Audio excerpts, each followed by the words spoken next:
दीपक Manteswar bulletin का आगाज करेंगे बड़ी खबर के साथ। मुख्यमंत्री पुष्कर सिंह धामी ने अश्विनी वैष्णव को दी बधाई। सीएम ने की वैष्णव के कुशल नेतृत्व की सराहना। रेल आईटी में अभूतपूर्व विकास सीएम धामी ने कहा। इसके साथ ही सीएम धामी ने की वैष्णव की दीर्घायु की प्रार्थना। बाबा बद्री विशाल से सुखद जीवन की कामना की। मुख्यमंत्री पुष्कर सिंह धामी की बड़ी और अहम जानकारी, जहां मुख्यमंत्री ने वैष्णव की दी दीर्घायु की कामना। ये बड़ी जानकारी।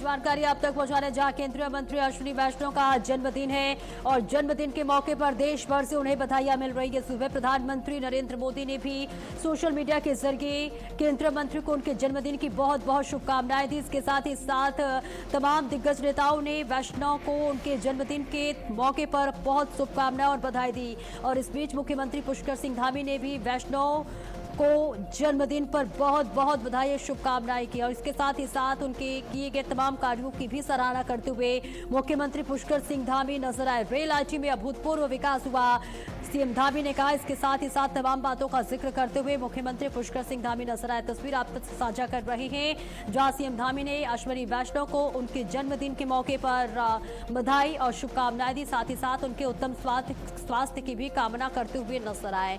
तो आज केंद्रीय मंत्री अश्विनी वैष्णव का जन्मदिन है और इस खास मौके पर देश भर से उन्हें बधाइयां मिल रही हैं। मुख्यमंत्री पुष्कर सिंह धामी ने सोशल मीडिया पर पोस्ट साझा कर केंद्रीय मंत्री अश्विनी वैष्णव को उनके जन्मदिन पर बहुत बहुत बधाई और शुभकामनाएं दी हैं। सीएम धामी ने वैष्णव को बधाई दी है, शुभकामनाएं दी है। इसके साथ ही मुख्यमंत्री ने वैष्णव के कुशल नेतृत्व की भी सराहना करते हुए नजर आए। उन्होंने कहा कि रेल आईटी में आपका अभूतपूर्व सहयोग है, अभूतपूर्व विकास हुआ है। मुख्यमंत्री धामी ने केशव के वैष्णव की दीर्घायु की प्रार्थना की है। इसके साथ ही साथ उनके उत्तम स्वास्थ्य की भी कामना करते हुए नजर आए।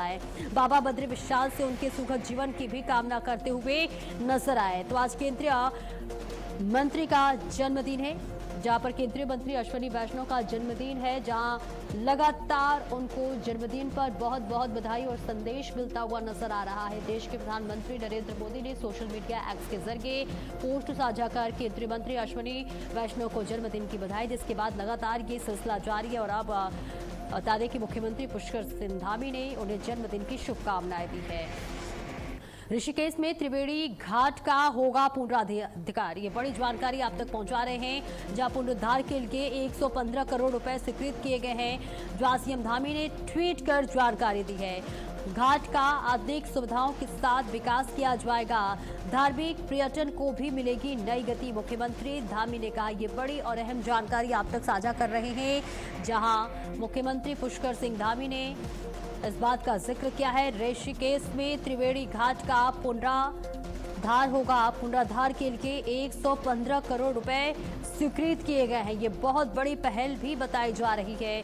मुख्यमंत्री पुष्कर सिंह धामी ने इस बात की जानकारी दी है, ट्वीट के माध्यम से एक्स पर ट्वीट कर ये साझा किया। और उन्होंने कहा कि धार्मिक पर्यटन को भी इससे गति मिलेगी। इसके साथ ही साथ ये जानकारी आप तक साझा कर रहे हैं, जहां ऋषिकेश में त्रिवेणी घाट का पुनरुद्धार होगा और इसके साथ ही पुनरुद्धार के लिए 115 करोड़ रुपए स्वीकृत किए गए हैं। ये बड़ी जानकारी आप तक साझा कर रहे हैं। मुख्यमंत्री पुष्कर सिंह धामी ने एक्स पर ट्वीट कर इस बात की जानकारी साझा की है।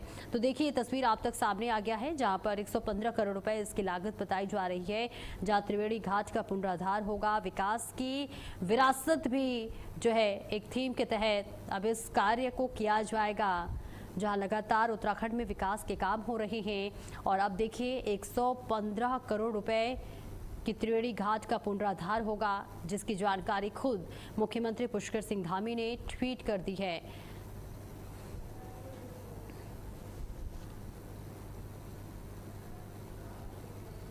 और देहरादून में सीएम धामी ने नेता प्रतिपक्ष राहुल गांधी पर निशाना साधा है। उन्होंने कहा कि राहुल गांधी को कांग्रेस शासनकाल में भ्रष्टाचार से अवगत कराना चाहिए। सीएम धामी ने उत्तराखंड में कांग्रेस शासन के दौरान हुए घोटालों पर भी कटाक्ष किया। उन्होंने कहा कि हमने 34,000 युवाओं को सरकारी नौकरी दी है, पेपर लीक पर भी सख्त कानून बनाया है। तो देखिए मुख्यमंत्री पुष्कर सिंह धामी का यह बयान, जहां कांग्रेस शासन में हुए घोटालों का भी कटाक्ष करते हुए नजर आए। उन्होंने कहा कि हमने 34,000 युवाओं को सरकारी नौकरी दी है, पेपर लीक पर सख्त कानून बनाया है, मुख्यमंत्री पुष्कर सिंह धामी ने कहा। इसके साथ ही तमाम बातों का जिक्र करते हुए नजर आए और साथ ही राहुल गांधी पर भी जमकर बरसते हुए मुख्यमंत्री पुष्कर सिंह धामी नजर आए, उनके शासनकाल को याद दिलाया। इसके साथ ही उन्होंने कहा कि राहुल गांधी को कांग्रेस शासनकाल के भ्रष्टाचार से अवगत कराना चाहिए। मुख्यमंत्री पुष्कर सिंह धामी ने उत्तराखंड में कांग्रेस शासन के दौरान हुए घोटालों पर भी कटाक्ष किया।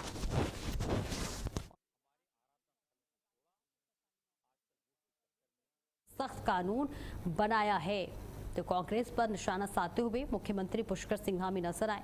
राहुल गांधी पर जमकर निशाना साधा। उन्होंने बताया कि किस तरह से कांग्रेस के शासनकाल में भ्रष्टाचार चरम पर था और ऐसे में राहुल गांधी को अपने शासनकाल के, अपने पार्टी के शासनकाल को याद करना चाहिए, अवगत होना चाहिए। मुख्यमंत्री ने कहा कि हमने 34,000 युवाओं को सरकारी नौकरी दी है, पेपर लीक पर भी सख्त कानून बनाया है।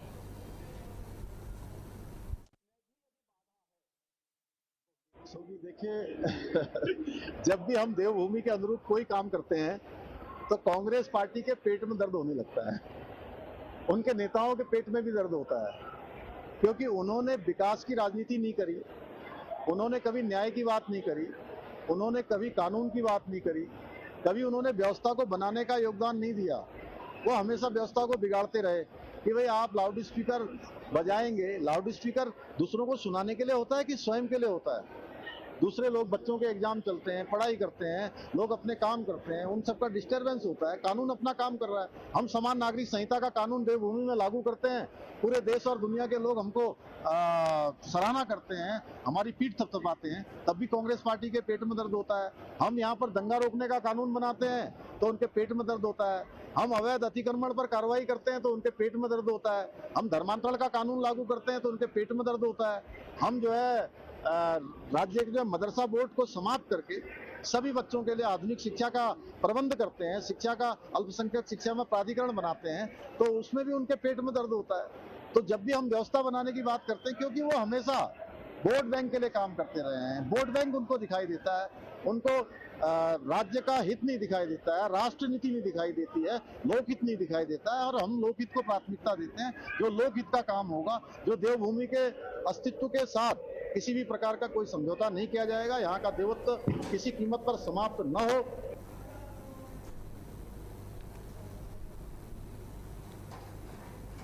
तो देखिए तस्वीर आप तक साझा कर रहे हैं, जहां मुख्यमंत्री पुष्कर सिंह धामी ने तमाम बातों का जिक्र करते हुए नजर आए और साथ ही साथ पेपर लीक पर सख्त कानून बनाने का भी उन्होंने जिक्र किया और कहा कि मुख्यमंत्री पुष्कर सिंह धामी ने कहा कि कांग्रेस अपने शासनकाल को भी याद करे।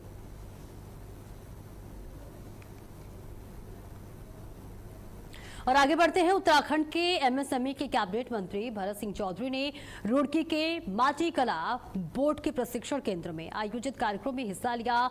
इस दौरान भरत सिंह चौधरी ने माटी कला से जुड़े प्रजापति समाज के कारीगरों को प्रशस्ति पत्र प्रदान कर सम्मानित किया। स्थानीय कार्यकर्ताओं और माटी कला से जुड़े लोगों ने कैबिनेट मंत्री का स्वागत कर अभिनंदन किया। कार्यक्रम में कारीगरों ने कैबिनेट मंत्री को मिट्टी की उपलब्धता के बारे में बताया। साथ ही कारीगरों ने भरत सिंह चौधरी को मिट्टी पर लगे प्रतिबंध सहित कई समस्याओं से अवगत कराया। इसके साथ ही आपको बता दें कि कारीगरों ने मिट्टी की उपलब्धता को सुगम बनाने और माटी कला व्यवसाय को बढ़ावा देने के लिए आवश्यक कदम उठाने की मांग भी की। कैबिनेट मंत्री ने समस्या के जल्द निवारण का भरोसा दिलाया। इस अवसर पर राज्य मंत्री शुभाराम प्रजापत, पूर्व विधायक देशराज कर्णवाल, मेयर अनीता, ललित अग्रवाल, भाजपा जिलाध्यक्ष डॉक्टर मधु सिंह, भाजपा प्रदेश उपाध्यक्ष राकेश गिरी, राज्य मंत्री आदेश सैनी सहित भाजपा के पदाधिकारी, कार्यकर्ता और माटी कला से जुड़े कारीगर बड़ी संख्या में उपस्थित रहे। तो लोगों ने अपनी समस्याएं रखी हैं, मंत्री ने समस्याओं के निवारण का भरोसा दिलाया है। इसके साथ ही प्रशिक्षण केंद्र के आयोजित कार्यक्रम में पहुंचे हुए थे मंत्री, जहां उन्होंने तमाम फरियादियों की फरियाद को सुनते हुए नजर आए और सभी की समस्याओं को सुनकर जल्द से जल्द समस्याओं के समाधान का भरोसा देते हुए मंत्री नजर आए। ये तस्वीर आप तक साझा कर रहे हैं। विशेष कार्यक्रम का आयोजन किया गया था, जहां मौजूदगी रही इनकी, और इस बीच उन्होंने जो भी लोगों की समस्याएं हैं, सभी समस्याओं के त्वरित समाधान के लिए निर्देश देते हुए नजर आए। और देहरादून में उत्तराखंड के शिक्षा मंत्री डॉक्टर धन सिंह रावत ने समय शिक्षा की समीक्षा बैठक में साल 2025-26 तक के स्वीकृत निर्माण कार्यों की समीक्षा की। बैठक में कार्यदायी संस्थाओं को चेतावनी दी गई कि समग्र शिक्षा परियोजना के तहत कार्य कर रही संस्थाओं को मंत्री ने फटकार लगाते हुए कार्य समय पर पूरा करने को कहा। इतना ही नहीं, मंत्री ने कार्य समय पर पूरा न करने पर कड़ी कार्रवाई की चेतावनी दी।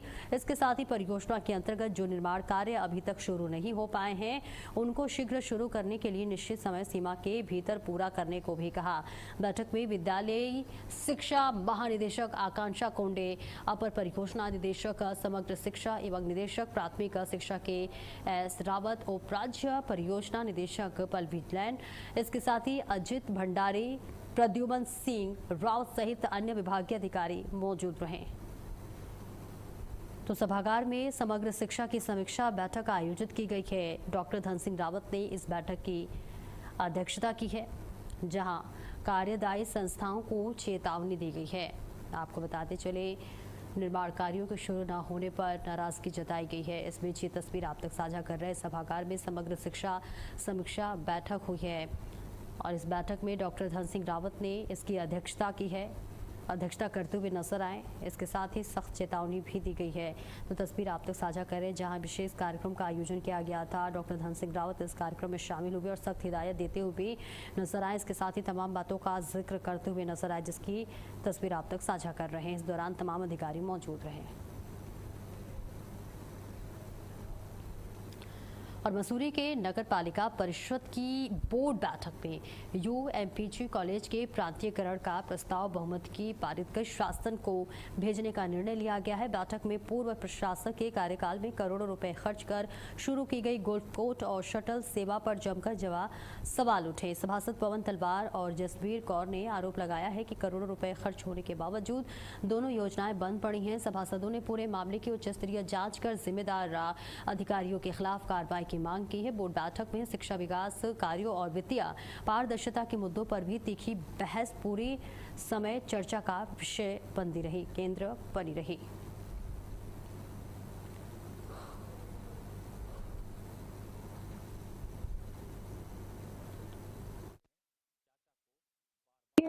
जिस तरीके से हम लोग देख रहे हैं, मैं पिछले लंबे टाइम से देख रही हूँ, क्योंकि मैं खुद भी उस कॉलेज की स्टूडेंट रही हूँ।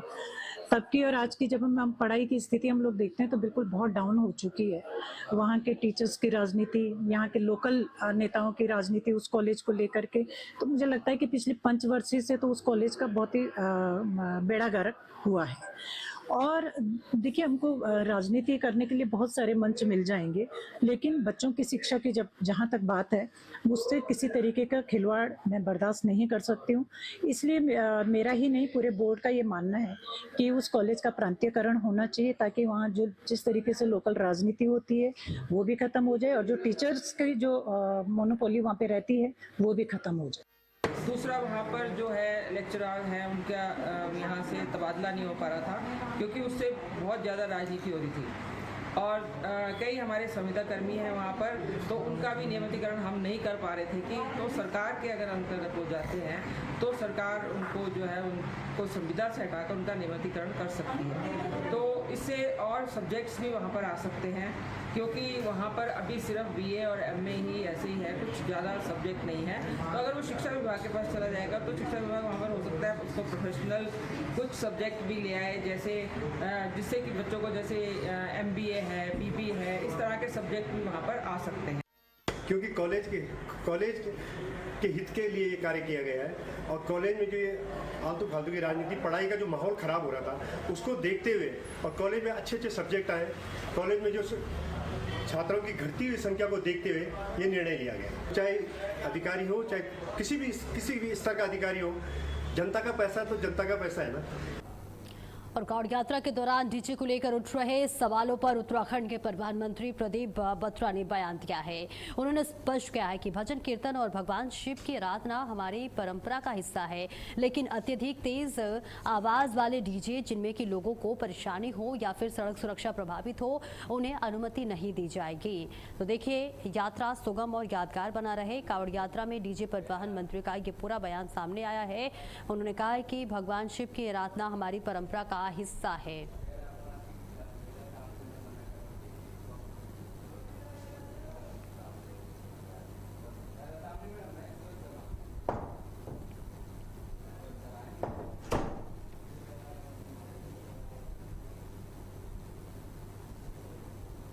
डीजे बहुत, देखिए भजन करना और भजन चलाना मैं चाहूँगी हमारी परंपरा है और हम लोग करते भी हैं, पर डीजे बहुत ज्यादा तेज करना जिससे कि लोगों के कान जो है खराब हो जाए, गाड़ी सीट उठ जाए, इस प्रकार का डीजे नहीं होना चाहिए। बाकी साउंड होना चाहिए, म्यूजिक होना चाहिए, भोले की बारात है, भोले की बारात में जश्न होना चाहिए, सभी चीजें होनी चाहिए।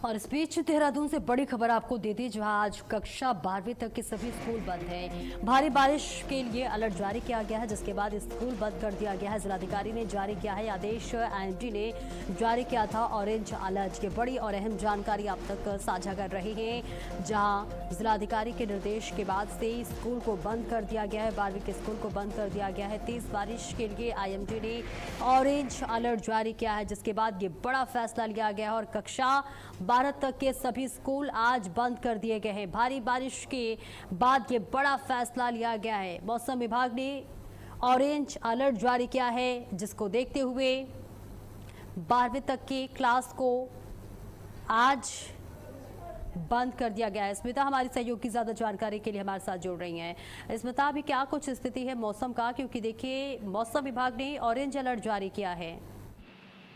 बिल्कुल, आपको बता दें, मौसम विभाग ने जो है आज देहरादून में जो है मौसम को लेकर ऑरेंज अलर्ट जारी किया है। तेज बारिश का अलर्ट है और बारिश शुरू भी हो चुकी है, जिसको देखते हुए आज जो है कक्षा 1 से 12वीं तक के जो स्कूल थे उन्हें बंद करने का निर्देश दे दिया गया था, ताकि किसी तरह की कोई ऐसी आपदा या परिस्थिति ऐसी ना हो जहाँ पर किसी की जान माल का खतरा हो।